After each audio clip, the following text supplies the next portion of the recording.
노후를 살아간다는 것은 단순히 일을 그만두는 것이 아니다. 더는 정기적인 월급이 없다는 사실을 받아들이고 삶의 주도권을 온전히 나 자신에게 되돌리는 일이다. 그 전제 위에 서서 우리는 얼마를 벌고 어디에 쓸 수 있으며 얼마나 오래 살 것인가를 따져야 한다. 그래서 국민연금 수령 시점은 결코 가볍게 결정할 수 있는 문제가 아니다. 당겨받으면 손해가 되고 늦추면 이익이 된다는 말은 이제 많은 이들에게 익숙하지만 막상 자신의 일이 되면 실감이 나지 않는 법이다. 마치 보험처럼 쓰게 될 날은 언젠가 올 텐데도 눈앞에 보이지 않으니 오늘이 더 급한 것이다. 그러나 국민연금은 하루하루를 살아내는 생존의 수단이 아니라 은퇴 이후에도 삶의 품격을 지켜주는 최소한의 기반이라는 점에서 조금 더 신중한 선택이 요구된다. 첫 번째 사례는 62세에 연금을 당겨받기로 한 김정호 씨 이야기다. 그는 30년간 직장 생활을 하며 성실하게 국민연금을 납부해왔다. 은퇴를 앞두고 가진 자산은 많지 않았고 노후 소득에 대한 뚜렷한 대안도 없었다. 그래서 그는 고민 끝에 연금을 최대한 빨리 받는 것을 택했다. 당장 수입이 없으니 한 푼이라도 더 일찍 받는 것이 낫다고 생각한 것이다. 그러나 막상 연금을 받기 시작하자 매달 들어오는 금액이 생각보다 적었다. 본인은 일찍 받는 대신 연금액이 깎인다는 사실을 알고는 있었지만 실제 체감은 훨씬 더 컸다. 특히 물가 상승과 병원비 같은 예기치 못한 지출이 겹치면서 그는 수령한 연금으로는 생활을 감당하기가 점점 어려워졌다. 그리고 무엇보다 후회스러웠던 것은 조금만 더 기다렸다면 월 30만 원 이상을 더 받을 수 있었다는 사실이다. 그는 말한다. 당시에는 지금이 급하다고 생각했지만 10년이 지나보니 연금은 지금보다 앞으로가 더 무서운 싸움이었다고. 두 번째 사례는 연금 수령 시점을 70세까지 늦춘 윤경자 씨다. 그녀는 간호사로 일하며 65세까지 병원에 다녔고 은퇴 후에도 틈틈이 건강관리 강사로 활동하며 소득을 이어갔다. 덕분에 국민연금 수령을 급하게 당기지 않아도 됐고 그 결과 70세부터 받는 연금액은 무려 월 120만 원을 넘겼다. 그녀는 말한다. 주변 사람들은 대부분 62세에 연금을 당겨받았고 본인 역시 처음에는 그렇게 하려 했지만 건강이 허락하는 한 늦게 받을수록 더 유리하다는 상담사의 설명을 듣고 결정을 바꿨다고. 실제로 그녀의 연금은 62세 기준 예상 수령액보다 거의 1.8배 가까이 많아졌고 이는 고정생활비의 큰 버팀목이 되었다. 무엇보다 정년 이후의 인생이 생각보다 길고 지출은 생각보다 줄지 않는다는 사실을 실감하면서 그녀는 수령 시점 하나만 잘 선택해도 노후 전체의 안정성이 달라진다는 것을 체감했다. 세 번째 사례는 수령 시점을 두고 끝없이 망설이다 결국 최소한의 타이밍인 65세에 신청한 장진호 씨의 경우다. 그는 중소기업 사장으로 은퇴했지만 회사는 자녀에게 넘겼고 자신은 몇 년간 일을 접고 지냈다. 처음에는 연금을 빨리 받을 생각도 늦출 생각도 없이 지냈지만 어느 날 건강이 급격히 나빠지면서 더는 일을 이어가기 어렵게 되자 연금을 받기 시작했다. 그는 당시까지만 해도 연금액은 그저 보너스 정도로 생각했지만 병원비와 생활비가 겹쳐지자 국민연금의 존재감은 달라졌다. 특히 65세부터 받으면 감액도 없고 조기 수령 시보다 월 25만 원 가까이 많은 연금을 받을 수 있었던 점은 크다. 그는 스스로의 경험을 바탕으로 연금 수령 시점은 단순히 언제 돈이 필요한가의 문제가 아니라 얼마나 오래 그리고 어떤 삶을 이어갈 것인가에 대한 노후 설계의 중심축이라 말했다. 이 세 가지 사례는 각기 다른 삶의 배경과 결정 과정을 보여주지만 공통점이 있다면 바로 수령 시점 하나로 매달 받는 돈이 달라지고 그 차이가 결국 노후의 질을 바꿨다는 점이다. 단지 지금 당장 돈이 필요한지를 기준으로 판단할 게 아니라 건강 상태, 소득 대체 가능성, 자산 보유 여부, 향후 지출 구조까지 종합적으로 따져야 한다. 국민연금은 생애 전반에 걸쳐 적립한 국민 모두의 공공자산인 만큼 선택의 기준 역시 오늘의 형편이 아니라 앞으로의 지속성에 맞춰야 한다. 많은 사람들은 연금을 62세에 당겨받으면 마치 이득을 보는 것처럼 착각한다. 하지만 현실은 반대다. 조기 수령 시 연금액은 최대 30% 가까이 깎일 수 있고 반대로 연기하면 매년 최대 7.2%까지 증가한다.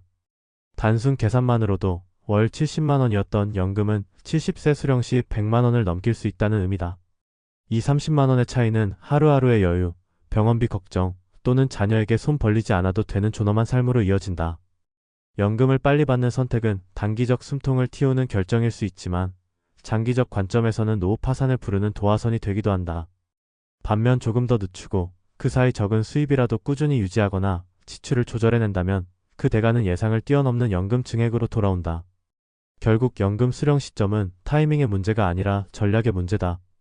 언제 시작하느냐에 따라 매달 내 손에 들어오는 돈이 달라지고 그 돈은 단순한 생활비가 아니라 내 노후의 자존심이 된다. 은퇴 이후의 삶은 생각보다 길고 그 길 위에 놓인 변수는 많다. 그래서 국민연금 하나만큼은 타협하지 말고 계산해야 한다. 남은 인생의 수입 구조를 어떻게 짤 것인가, 병원비와 식비는 어떻게 커버할 것인가, 그 모든 질문의 첫머리에 국민연금이 있다. 연금을 언제 받을지 결정하는 순간은 단순한 행정 절차가 아니다. 그것은 앞으로의 삶을 어떤 자세로 마주할 것인가에 대한 선언이다. 우리가 국민연금 수령 시점을 논할 때 자주 빠지는 착각이 하나 있습니다. 바로 내가 지금 당장 얼마나 필요한가만을 기준으로 판단한다는 점입니다. 물론 급한 사정이 있다면 빨리 받는 것도 이해할 수 있죠. 하지만 그 결정이 내 노후 20년, 30년을 좌우할 수도 있다는 점을 진지하게 생각해 본 적이 있으신가요? 국민연금은 단순한 돈이 아닙니다. 생애 전체를 통틀어 가장 안정적인 현금 흐름이에요. 주식처럼 손실이 나지도 않고 부동산처럼 공실 걱정도 없습니다. 매달 꼬박꼬박 들어오고 사망할 때까지 끊기지 않습니다. 심지어 물가가 오르면 그에 맞춰 조금씩 올라가기까지 하죠. 말 그대로 노후의 생명줄입니다. 그러니 이걸 언제부터 얼마나 받을 것인가는 단순한 선택이 아니라 전략이어야 합니다.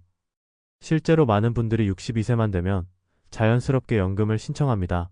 마치 정해진 수순인 것처럼요. 하지만 이건 제도적으로 가능한 최저 나이일 뿐 반드시 그렇게 해야 하는 법은 없습니다.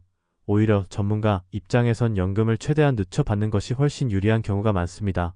물론 모든 사람에게 적용되는 건 아닙니다. 본인의 상황에 따라 다르게 접근해야 하니까요. 그럼 어떤 경우에 연금을 늦춰 받는 게 더 나을까요? 첫 번째로 일정 수준 이상의 자산이 있거나 다른 소득원이 있는 분입니다. 예를 들어 은퇴 후에도 임대 수입이나 투자 수익으로 최소한의 생활비를 감당할 수 있는 분이라면 굳이 연금을 조기 수령해서 깎을 이유가 없습니다. 오히려 그 시간 동안 연금을 묵혀두면 이후 수령액이 확 늘어나니 결과적으로 훨씬 큰 혜택을 받을 수 있죠.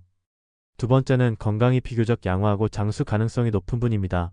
국민연금은 오래 살수록 유리한 구조입니다. 수령 시점이 늦어질수록 총액이 늘어나게 설계되어 있기 때문이죠. 예를 들어 조기 수령으로 인해 월 70만원 받는 사람과 연기 수령으로 월 100만원 받는 사람을 비교해보면 두 사람의 수령 총액이 역전되는 시점은 대략 77세 전후쯤입니다. 즉 그 이후까지 산다면 연기 수령한 사람이 더 많은 연금을 받게 되는 겁니다. 세 번째는 은퇴 이후에도 뭔가 일을 할 수 있는 능력이나 의지가 있는 분입니다. 꼭 정규직이 아니더라도 단기 아르바이트나 자영업 형태로 소득이 가능하다면 연금을 서두를 이유가 없습니다. 실제로 많은 분들이 은퇴 직후 새로운 일을 시작하며 수입의 빈자리를 채우고 있습니다. 이때 연금을 아껴두면 노후 후반부 즉 70대 이후의 삶에서 보다 안정적인 소득원으로 활용할 수 있습니다. 반대로 연금을 당겨받을 수밖에 없는 상황도 분명 존재합니다. 갑작스런 질병이나 가족 부양 등으로 인해 소득원이 완전히 끊긴 분들에겐 연금이 생존 수단이 될 수밖에 없습니다. 이 경우에는 조금이라도 빨리 받는 것이 현명한 판단일 수 있어요. 중요한 건 자신의 상황을 냉정하게 분석하고 장기적으로 어떤 전략이 더 이득이 되는지를 따져보는 겁니다. 많은 사람들이 묻습니다. 연금을 늦게 받는다고 해서 무조건 좋다는 보장이 있느냐고요? 당연히 아닙니다. 이건 보험의 원리와 같아요. 수명이라는 변수에 따라 달라집니다. 하지만 한 가지 확실한 건 있습니다.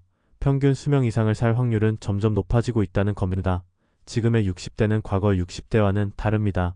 훨씬 건강하고 활동적이며 기대 수명도 90세를 넘기는 경우가 허다하죠. 이런 시대에 살고 있는 우리가 과거 방식 그대로 62세 조기 수령을 당연시하는 건 시대착오일 수도 있어요. 또 하나 강조하고 싶은 건 연금을 무조건 최대치로 늦춰 받는다고 해서 그 자체가 목적이 되어서는 안 된다는 점입니다. 연금은 어디까지나 내 삶을 지탱하는 수단입니다. 지금을 희생하면서까지 미래만을 위한 선택은 위험할 수 있어요. 중요한 건 나의 총체적 노후 전략 안에서 연금 수령 시점을 어떻게 위치시킬 것인가입니다. 연금만 가지고 노후가 유지되지는 않거든요. 퇴직금, 자산운용, 의료비, 자녀 지원 같은 변수들이 모두 맞물려 돌아가야 합니다. 따라서 여러분이 지금 해야 할 일은 명확합니다. 내 연금 예상 수령액이 얼마인지 먼저 확인하는 겁니다. 국민연금공단 홈페이지나 지점 방문을 통해 쉽게 알 수 있어요. 그리고 그 수치를 기준으로 62세, 65세, 70세 각각의 수령액이 어떻게 달라지는지 따져보세요. 거기서 시작입니다. 그 다음에는 내 자산 현황, 건강 상태, 생활비 수준까지 종합해서 시뮬레이션을 짜보는 거예요. 물론 이 모든 걸 혼자서 하긴 쉽지 않죠. 그럴 때는 국민연금공단의 노후설계 서비스나 금융기관의 상담을 적극 활용하는 것도 좋은 방법입니다. 마지막으로 한 가지만 덧붙이자면 연금을 빨리 받을까 말까 고민하는 것 자체는 결코 부끄러운 일이 아닙니다. 오히려 지금 이 글을 읽고 있다는 것 자체가 당신이 노후를 진지하게 준비하고 있다는 증거입니다. 너무 늦었다고 생각할 필요도 없고 주변과 비교하며 조급해할 이유도 없습니다. 중요한 건 지금 이 순간부터라도 제대로 계획을 세우고 준비를 시작하는 겁니다. 국민연금은 단순히 국가가 주는 돈이 아니라 내가 땀 흘려 쌓아온 내 인생의 보증서입니다. 그 가치를 더 크게 만들 수 있는 건 결국 당신의 선택입니다.